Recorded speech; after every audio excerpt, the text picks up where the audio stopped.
सभी ग्वाला वृंदावन में अपनी अपनी गैया चराने जाते हैं।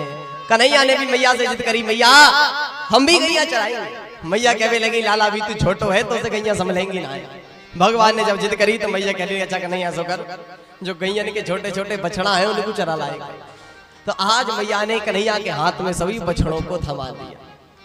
छोटे से कन्हैया बछड़े चराने जाते हैं। कंस को जब पता चला मेरा काल वृंदावन में आ गया है, बछड़े चराता है, तो एक वत्सासुर नाम का राक्षस बछड़े के ही रूप में भेज दिया। कन्हैया के बछड़ों में मिल गया वो राक्षस। भगवान ने देखते ही पहचान लिया। दाऊ दादा से कहने लगे, दाऊ दादा लगे ये बछड़ा हमारो नहीं है, ये नयो बछड़ा आ जाएगा। जैसे बकरी चराने वाले बहुत सारी बकरियों को लेकर जाते हैं, यदि उनमें से एक की भी संख्या कम हो जाए तो हम पहचान जाते हैं हमारी एक बकरी कम है। आज कन्हैया ने ग्वालाओं में जब नया बछड़ा देखा, भगवान समझ गए कि कोई बछड़ा नहीं है तो राक्षस है। और खेल खेल में भगवान ने वत्सासुर को भी मार दिया। एक बकासुर आया जो कि बगुले के रूप में था, भगवान ने उसका भी उद्धार किया। सुंदर गोपाष्टमी की तिथि आई। आज भगवान की इच्छा हुई, मैया से कहा, मैया अब हमें गैया चराने जावे दो, अब हम बड़े हो गए, बछड़ा खूब चरा लिए। सुंदर गोपाष्टमी के दिन मैया ने कन्हैया को तिलक लगाकर कन्हैया का पूजन किया, गौ माता का पूजन किया। और आज मैया ने बड़े प्रेम के साथ गैयाओं की रस्सी कन्हैया के हाथ में थी। ले कन्हैया आज से तू गैया चरा ले। जो भगवान ने गैयों की रस्सी हाथ में ली, गैया चराने आज भगवान चले हैं। ऊपर से देवता दर्शन कर रहे हैं, जय जयकार कर रहे हैं। आज भगवान का नाम गोपाल पड़ गया। बोल गोपाल भगवान की जय।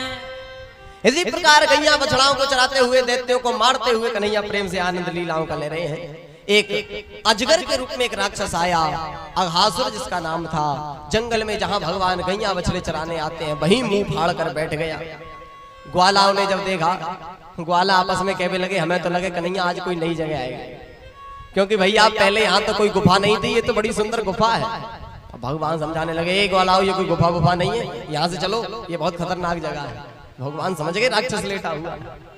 ग्वाला कहने लगे, नहीं कन्हैया तू जानो है, तू जा, या गुफा में अंदर संत तपस्या कर रहे होंगे, हम तो संतन को दर्शन करके जाएंगे।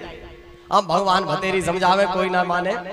ग्वाला तो अघासुर के मुख में घुसने लगे कि संतों का दर्शन करने जा रहे हैं। जो अघासुर की जीभ पर पैर रखा, ग्वाला प्रसन्न है गए। आपस में कहने लगे, भैया संत बहुत अच्छे हैं, संतन ने अपने भक्तन के ताई गद्दा डाल रखे। जो उस जीप पर चल रहे हैं, कह रहे संतन ने गद्दा डाल रखे हैं ताकि कोई कंकड़ पत्थर पैरन में न चुभे। अंदर गए जब अघासुर के दांत देखे, तब ग्वालाओं को डर लगा, भैया ये क्या चीज है। एक कहने लगा, अरे डरो मत, ये संतन ने खुंटी गाड़ रखी है, जो कोई अपनो सामान लेके आओ, इन्हीं खुंटियां पे टांग का आओ। बोलो राधे राधे। जो ग्वालाओं पे सामान था वही अघासुर के दांतों पर टांगा। अंदर गए, सांस रोके अघासुर पड़ा हुआ था। जब अघासुर ने श्वास ली, जो अंदर से भयंकर हवा आई, जो गरम गरम और इतनी बुरी बदबू आई, अब तो ग्वालाओं ने नाक बंद कर दिया। अरे कन्हैया ये कैसी गुफा, हमें तो बड़ी बुरी बात आ रही है।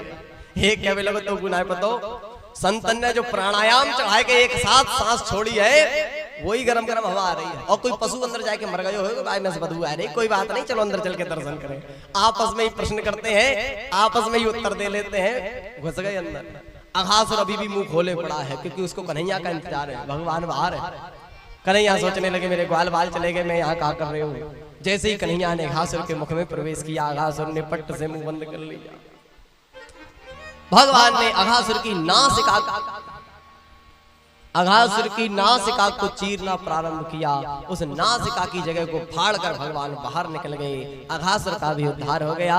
ग्वाल वाल सब बेहोश हो गए थे। भगवान ने अपनी शक्ति के अनुसार सभी को पुनः जीवित कर दिया, और जितनी लीला हुई थी सब भुला दी भगवान। कहीं ग्वाला घर जाके बातें ना करें, सब ग्वाला भूल गए कि क्या हुआ क्या नहीं हुआ। जैसे रोज जाते थे वैसे ही आए अपने घर।